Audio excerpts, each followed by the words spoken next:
Indian films के अंदर वैसे तो आप जनाब पाकिस्तानी मुसलमानों को कसाई या दर्जी दिखाने का रिवाज वैसे तो कई दहाइयों से चला आ रहा है और आज 2023 के अंदर भी ये लोग समझते हैं कि पाकिस्तान शायद आगे तरक्की करने की बजाय पत्थर के दौर के अंदर वापस चला गया है, जिसकी हालिया मिसाल एक और नई anti Pakistani Bollywood movie Martin ने पेश किया है कि दुनिया में दूसरे नंबर पर सबसे खूबसूरत कैपिटल सिटी पाकिस्तान के शहर इस्लामाबाद को एक तरक्की याफ्ता शहर नहीं बल्कि सराह दिखाया गया है जहां पर दुनिया की एक सबसे बड़ी जेल मौजूद है।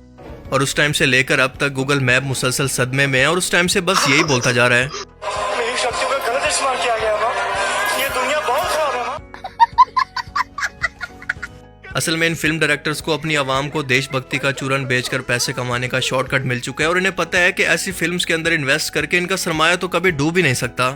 लिहाजा इस बार देशभक्ति को इतना जबरदस्ती फिल्म के अंदर घुसेड़ा गया है कि इस हीरो ने इंडियन का टैटू तक अपने बाजू पे बनवा लिया ताकि सब देख सकें, बेशक पाकिस्तानी एजेंसियां भी देख लें। भाई साहब कुछ ज्यादा नहीं हो गया ये? मतलब कुछ भी। और इस फिल्म की कहानी हमेशा की तरह मैं आपको एक लाइन के अंदर एक्सप्लेन कर सकता हूँ कि बिल्कुल वही है कि एक सुपर हीरो इंडिया से बॉर्डर क्रॉस करके पाकिस्तान के अंदर जाकर इनकी पूरी पुलिस फोर्स, गार्ड्स और हर एक फोर्स को मारकर हिफाजत से इंडिया वापस आ जाता है, लेकिन कोई चाह कर भी इसका कुछ नहीं बिगाड़ सकता। दी एंड, खत्म, bye bye, Tata, good bye.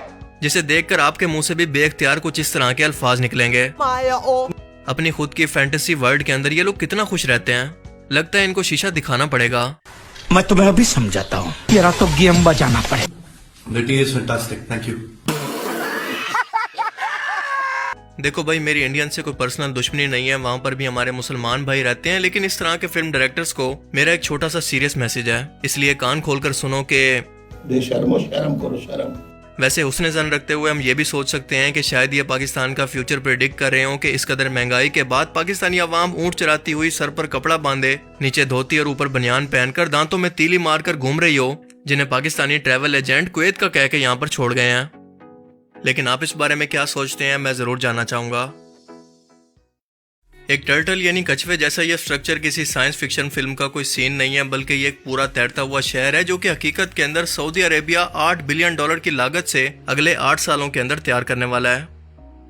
इससे पहले इंसानों ने कोई ऐसा स्ट्रक्चर नहीं देखा जो कि 60,000 लोगों के पूरे शहर को लेकर समंदर के अंदर पूरी दुनिया पर घूमता रहे। इसका नाम रखा गया है पेंजियोस। आज से 350 मिलियन साल पहले दुनिया के तमाम कॉन्टिनेंट या बरे आजम एक बड़ा कॉन्टिनेंट थे, यानी आपस के अंदर जुड़े हुए थे, जिसे पेंजिया कहते थे और इसी मुनासबत से इसका नाम पेंजियोस रखा गया है। ये 1800 फीट लंबा होगा और इस टर्टल के स्ट्रक्चर का सिर्फ एक विंग 610 मीटर लंबा होगा। सिर्फ एक विंग पर 19 विलास, 64 अपार्टमेंट्स, गार्डन, मॉल और बीच सब कुछ मौजूद होगा।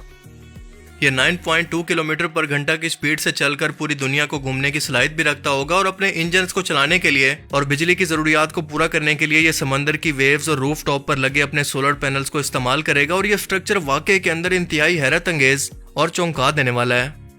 लेकिन मेरा यह मानना है कि समंदर इंसानों की नहीं बल्कि समुद्री मखलूकात के रहने की असल जगह है और इससे पहले इंसानों ने टाइटैनिक भी बनाया था, जिसके अंदर यही सब कुछ करके एक नया शहर तामीर किया गया था। लेकिन जो उसका हाल हुआ वो दुनिया के सामने इबरत है कि हमें अल्लाह के निज़ाम या कुदरत से छेड़छाड़ नहीं करनी चाहिए और कोई भी इंसान चाह कर भी समंदर की इन बेकाबू लहरों और सन्नाटे के दरमियान में खुद को पुरसकून तो महसूस कर ही नहीं सकता। और वैसे भी ग्लोबल वार्मिंग कोने के अंदर खड़ी बेचारी सोच रही होगी कि हाँ ये कर लो पहले बड़े लोग हैं, पहले ऐसे करते होंगे। दरअसल ये अमीरों की दौलत की नुमाइश का एक और भोंडा तरीका है जिसके अंदर इंसानियत का तो कोई फायदा नहीं। और जहां तक इस बात का ताल्लुक है कि ये प्रोजेक्ट बनना पॉसिबल है या बिल्कुल पॉसिबल ही नहीं है, तो इसका जवाब है कि बिल्कुल पॉसिबल है। लेकिन ये भी पॉसिबल है कि मोहम्मद बिन सलमान का माइंड जिद्दा टावर की तामीर की तरह बदल ना जाए और ये प्रोजेक्ट भी उसी तरह का एक फ्लॉप बनकर आ जाए।